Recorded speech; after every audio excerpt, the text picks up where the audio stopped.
Hi hello all welcome to smiley stories. తర్వాత భానుమతి గారు అక్కడి నుంచి బయలుదేరి వెళ్ళిపోతారు. ఆమె వెళ్ళిపోయాక అభి జాను కూడా అక్కడి నుంచి ఇంటికి బయలుదేరుతారు. అభి కార్ డ్రైవ్ చేస్తూ జాను వైపు చూస్తాడు. జాను చాలా సంతోషంగా ఉంటుంది. అభి, ఏంటి మేడం గారు చాలా సంతోషంగా ఉన్నట్టున్నారు?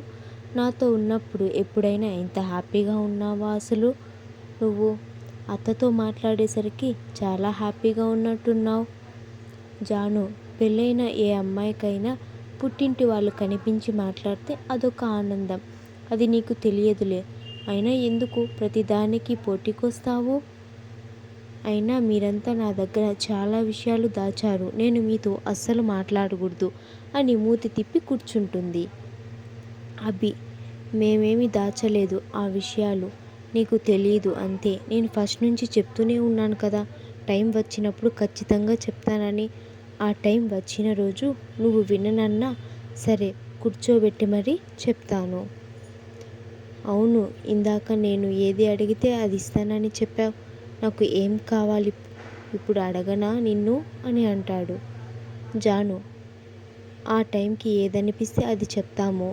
అప్పుడు మా పని అవ్వటం ముఖ్యం. అవన్నీ పట్టుకొని ఇప్పుడు కావాలి చెయ్యాలంటే అస్సలు కుదరదు. ఇక్కడ ఉండేది జాను, అంత ఈజీ కాదు. నా దగ్గర నుంచి నువ్వు ఏమీ తీసుకోలేవు. అభి, చూస్తా చూస్తా, ఇలా ఎన్ని రోజులు నాతో ఆడుకుంటావో నేను చూస్తా. నాకు కూడా ఏదో ఒక రోజు టైం రాకుండా పోదు కదా.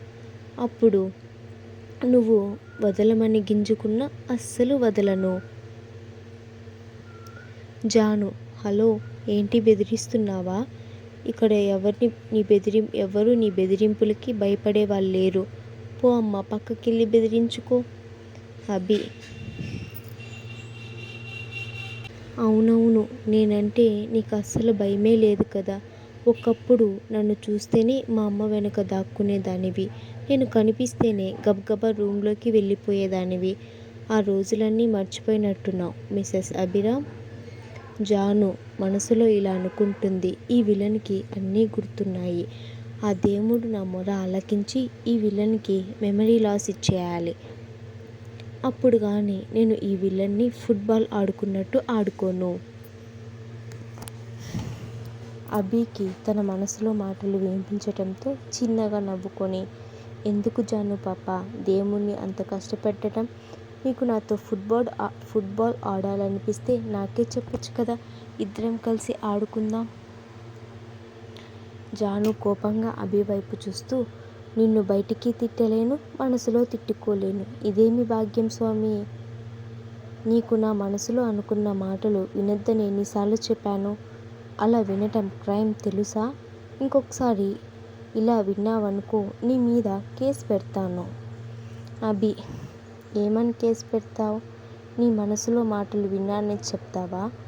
ఇలా చెప్తే ఎవరైనా నమ్ముతారా? ఒకసారి చెప్పి చూడు, నీకే అర్థమవుతుంది. జాను అభి వైపు ఒకసారి చూసి ఏమీ మాట్లాడుకుంటా సైలెంట్గా కూర్చుంటుంది. తర్వాత ఇద్దరు ఇంటికి వెళ్తారు. ఇంటికి వెళ్ళగానే హాల్లోనే అభి వాళ్ళమ్మ ఉంటుంది. జాను అత్తయ్య అని ఆమె పక్కన కూర్చొని అభి మీద కంప్లైంట్లు ఇస్తూ ఉంటుంది. అది చూసి చిన్నగా నవ్వుకొని అభి కూడా వాళ్ళతో పాటు అక్కడే కూర్చుంటాడు. తర్వాత జాను వాళ్ళ అమ్మతో మాట్లాడిన విషయం చెప్తుంది. మీరు కూడా నా దగ్గర అన్ని విషయాలు దాచారు కదా అత్తయ్య, ఎందుకు ఎవ్వరూ నాకు ఏ విషయం చెప్పరు అని అడుగుతుంది. దానికి జాను వాళ్ళ అత్తయ్య దాచారని కాదు జాను, అది అలా జరిగిపోయింది అంతే. అమ్మతో మాట్లాడాక నువ్వు హ్యాపీగా ఉన్నావా అని అడుగుతుంది. వీళ్ళు ఇలా మాట్లాడుతూ ఉండగానే వాళ్ళమ్మ ఇద్దరు వచ్చి వాళ్ళతో పాటు అక్కడ కూర్చుంటారు. వల్లి కావాలనే అభికి దగ్గరగా కూర్చొని మాట్లాడుతూ ఉంటుంది. అది చూడగానే జానుకి చాలా కోపం వస్తుంది. అభి వైపు కొట్టేసేలాగా చూస్తూ ఉంటుంది.